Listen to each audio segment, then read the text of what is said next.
Establishment ناکام، مکمل طور پر ناکام۔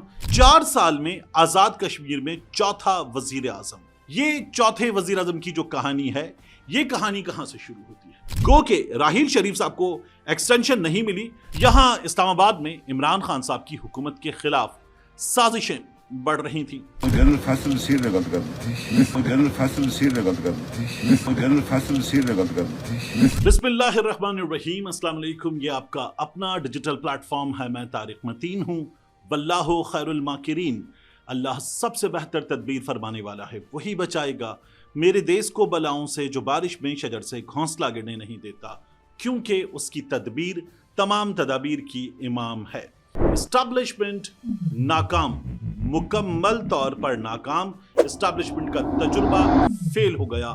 آزاد کشمیر کی جو صورتحال ہے، اس صورتحال میں اسلام آباد میں ایوان صدر اور سندھ ہاؤس، جہاں منڈی لگتی ہے، جہاں بولی لگتی ہے، عمران خان کی حکومت گرانے کے وقت بھی بولی لگی تھی، اور اب ایک بار پھر وہاں پر ہم نے بولیاں لگتے ہوئے دیکھا ہے، لوگوں کو جاتے ہوئے دیکھا ہے، ضمیر بدلتے ہوئے دیکھا ہے، فیصلہ کرتے ہوئے دیکھا ہے۔ پوری کہانی اے جے کی کیا ہے، آپ کے سامنے رکھتے ہیں۔ 4 سال میں آزاد کشمیر میں چوتھا وزیر اعظم۔ یہ چوتھے وزیر اعظم کی جو کہانی ہے، یہ کہانی کہاں سے شروع ہوتی ہے؟ یہ کہانی شروع ہوتی ہے سردار عبدالقیوم خان نیازی سے۔ دیکھیے، عمران خان صاحب پاکستان میں اقتدار میں آئے تو آزاد کشمیر میں راجہ فاروق حیدر وزارت عظمیٰ کے منصب پر تھے پی ایم ایل این کی جانب سے، اور وہاں ان کے پاس ان کی جیتی ہوئی اور مخصوص نشستیں وغیرہ ملا کر 31 کا نمبر تھا۔ راجہ فاروق حیدر صاحب وزیر اعظم بن گئے تھے، یہ دوسری بار وزیر اعظم بنے تھے آزاد کشمیر میں۔ اس کے بعد جب انتخابات ہوئے تو پھر عمران خان صاحب کی جانب سے ذمہ داری دی گئی علی امین گنڈاپور کو کہ آزاد کشمیر میں انتخابات کے موقع پر وہ پوری مہم چلائیں۔ یہ مہم یہاں پی ٹی آئی سے علی امین گنڈاپور چلا رہے تھے، نون لیگ کی جانب سے مریم نواز شریف صاحبہ اس مہم کو لیڈ کر رہی تھیں۔ نتیجہ کیا ہوا؟ وہی گلگت بلتستان جیسا، مریم نواز شریف صاحبہ کو وہاں بھی شکست ہوئی تھی، یہاں بھی شکست ہوئی، اور آزاد کشمیر میں اکثریت حاصل کرنے کے بعد سردار عبدالقیوم خان نیازی صاحب وزارت عظمیٰ کے منصب پر عمران خان صاحب کی چوائس بن کر آ گئے۔ یہ بھی کہا گیا کہ ان کے نام میں آتا ہے نیازی، اس لیے ان کو وزیر اعظم بنایا گیا ہے۔ یہ بھی کہنے والوں نے کہا کہ ان کا نام عین سے شروع ہوتا ہے، بشرا بی بی دیکھتی ہیں عین والا، عارف الوی، عمران، عثمان بزدار کا عین، عبدالقیوم نیازی کا عین، اور اس طرح کی دیگر باتیں۔ میں اس وقت اس بحث پہ نہیں جانا چاہتا کہ جو لوگ کہتے ہیں نا کہ دیکھو عمران اسماعیل بھی عین والا تھا، تو پھر باقی جو اہم ترین عہدوں پر موجود لوگ تھے ان میں سے کسی کا نام چودھری ہونے کی وجہ سے چے سے شروع ہوتا ہے، کسی کا نام میم سے شروع ہوتا ہے، کسی کا نام پے سے شروع ہوتا ہے۔ میں وہ بحث پہلے کر چکا ہوں، تو اس بحث پہ نہیں جاتے۔ لیکن بہرحال عمران خان صاحب نے سردار عبدالقیوم خان نیازی کو وزارت عظمیٰ کے منصب پر فائز کر دیا۔ سردار عبدالقیوم خان نیازی صاحب کی وزارت عظمیٰ چلی محض 8 مہینے، اور 8 مہینے کی اس وزارت عظمیٰ کے درمیان آزاد کشمیر میں پاکستان تحریک انصاف کے اندرونی اختلافات کی خبریں مسلسل آتی رہیں۔ ان اندرونی اختلافات میں جماعت کے لوگوں کی لڑائیاں تھیں، ایک دوسرے کے خلاف سازشیں تھیں، گروپنگ تھی، اور اس کے نتیجے میں آزاد کشمیر میں سردار عبدالقیوم خان صاحب کی حکومت کمزور ہوتی چلی گئی۔ پھر ان ہاؤس تبدیلی کا فیصلہ آیا اور نام سامنے آیا سردار تنویر الیاس کا۔ سردار تنویر الیاس اسلام آباد میں سینٹورس کے مالک، ایک بڑی کاروباری شخصیت۔ کہا گیا عمران خان نیازی ایک بار پھر اے ٹی ایم لے آیا، جیسے جہانگیر خان ترین اس کا اے ٹی ایم ہے، جیسے چودھری سرور عمران خان کا اے ٹی ایم ہے، عبدالعلیم خان عمران خان کا اے ٹی ایم ہے، ایسے ہی ایک اور A T M Tanveer Ilyas Imran Khan لے آیا، اور پھر تنویر الیاس صاحب وزارت عظمیٰ کے منصب آزاد کشمیر میں وہاں براجمان ہو گئے۔ یہاں اسلام آباد میں عمران خان صاحب کی حکومت کے خلاف سازشیں بڑھ رہی تھیں، اور عمران خان صاحب کی اسٹیبلشمنٹ سے کٹی ہوتی چلی جا رہی تھی۔ جنرل فیض حمید کا معاملہ تھا، ان کو ہٹانا تھا D G I S I کے منصب سے۔ اسٹیبلشمنٹ نے یہ فیصلہ کیا کہ اس منصب پر آئیں گے